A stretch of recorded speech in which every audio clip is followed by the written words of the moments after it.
ചിലപ്പോ നിങ്ങൾ ഈ എല്ലാ ദിവസവും വന്ന് ഇടുന്ന ചിരട്ട എടുത്തരുണ്ട്. ഒരു ദിവസം 3 ആള് വരുന്നുണ്ട് ചിരട്ടക്ക്. 2 ആളിന്റെ വീട്ടിൽ എങ്ങനെ ചിരട്ട ഉണ്ടാവുക? ഇന്ന് രാവിലെ ഒരാൾ വന്നു, ഇപ്പൊ ഒരാൾ വന്നു, ഉച്ചക്ക് ഒരാൾ വന്നു. ഇത്രയും ഡിമാൻഡ് ഉണ്ടെങ്കിൽ ഞാൻ പണ്ടേ എടുത്ത് ഇത് സ്റ്റോക്ക് ചെയ്യായിരുന്നു. ചിരട്ടക്കല്ല ഇങ്ങനെ ഡിമാൻഡാ.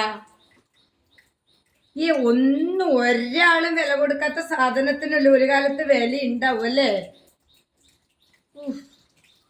ഇത് അറിയുന്നുണ്ടെങ്കിൽ ഞാൻ പണ്ടേ എടുത്ത് സൂക്ഷിച്ചു വെക്കട്ടായിരുന്നു.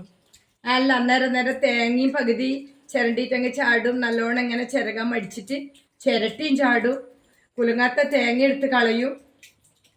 ഓ, ഇത് ഇനിയൊന്നും കണ്ടിട്ടൊന്നും ഒഴിവാക്കണ്ട. ചിലപ്പോ 10 കൊല്ലം കഴിഞ്ഞാല് 1 കിലോ ചിരട്ടക്ക് 2000 എന്നെല്ലാം പറഞ്ഞ അന്നേരം ചിലപ്പോ അറ്റാക്ക് വന്ന് ചത്തു പോകും സാധാരണക്കാര്.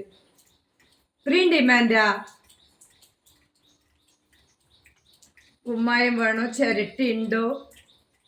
ഒരാള് വന്നിട്ട് ചോദിക്കുക, പിന്നെ ഏട്ടാ കുമ്മായം വേണോന്ന്. ഏട്ടന് കുമ്മായം വേണ്ടു, ഏച്ചിക്ക് കുമ്മായം വേണ്ടേ? ഇങ്ങനെ എന്തെല്ലാം കോമഡി എന്നറിയാ. ഈ ചിരട്ട ചോദിക്കുമ്പോ ഇപ്പൊ സങ്കടാവന്നു. പണ്ടേ ചിരട്ട സൂക്ഷിച്ചു വെക്കണായിരുന്നു. ഇനി ഒന്നും കളയൂല. ഇലയടക്കം അടിച്ചു വാരി ചാക്കിൽ കെട്ടി വെക്കും. എല്ലാം എപ്പ ചോദിക്കുന്നറിയില്ല. ഇലക്ക് ഡിമാൻഡ്, ചിരട്ടക്ക് ഡിമാൻഡ്, ചേരിക്ക് ഡിമാൻഡ് എല്ലാം വരുന്ന ഒരു സമയമുണ്ട്. നമുക്ക് ഡിമാൻഡ് വരുന്ന ഒരു സമയവും ഉണ്ട്. അങ്ങനെയുണ്ട്. പുച്ഛിക്കുന്നവരെല്ലാം വരുന്നു പറഞ്ഞ ഒരു ദിവസമുണ്ട്.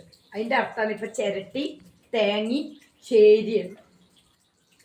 ഇങ്ങനെ ചിരട്ടക്ക് ഡിമാൻഡ് ആവുന്നു സത്യത്തിൽ ഞാൻ അറിയില്ല. ഇപ്പൊ കോളിംഗ് ബെല്ല് അടിക്കുമ്പോ കേക്കും അറിയ ചിരട്ടക്കാരന്. 3 ദിവസം ഒരാൾ വന്നിട്ട് പാവം കുമ്മായം വേണോയിച്ചിട്ട് പോയി. എന്തെല്ലാം മാറ്റാന്ന്. ഇനി ഏതായാലും ചിരട്ട സൂക്ഷിച്ചു വെക്കാൻ തീരുമാനിച്ചു. അവിടുന്ന് ഉള്ളിച്ചാക്ക് കൊണ്ടുവന്നിട്ട് എല്ലാം എടുത്തു വെക്കണം. തേങ്ങ മുഴുവൻ ചിരകണം. ഇത് ഇപ്പൊന്നും കൊടുക്കൂല. ഏകദേശം മാർക്കറ്റ് വാല്യൂ കൂടുന്നതിനനുസരിച്ച് കൊടുക്കും. ഇനി ചിരട്ടൊക്കെ പുതിയ ഷോറൂം തുടങ്ങുന്നുണ്ട് എന്ന് കേട്ടിട്ടുണ്ട്. അന്നേരം ഒരുമിച്ച് കൊടുക്കും. നമ്മളെ കൊപ്പരിയും അടക്കെല്ലാം കൊടുക്കുന്ന പോലെ.